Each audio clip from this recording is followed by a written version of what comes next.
জিনের আসর থেকে বাঁচার কি পাপ কিভাবে? যেই ঘরে শয় সেই ঘরে সূরা বাকারার শেষ 2 আয়াত পড়তে হবে ঘুমানোর পূর্বে জোরে,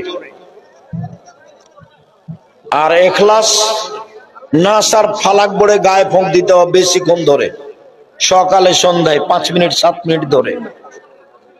আর বিছানে শোয়ার সময়তে সূরা বাকারার শেষ 2 আয়াত 1, আয়াতুল কুরসি 2, 3 এইভাবে হাত ধরে ইখলাস ফালাক নাস পড়ে হালকা থুথু দিয়ে মুখের উপর দিয়ে শরীরে বলিয়ে নিতে হবে, তাহলে জিন পালাবে ধীরে ধীরে।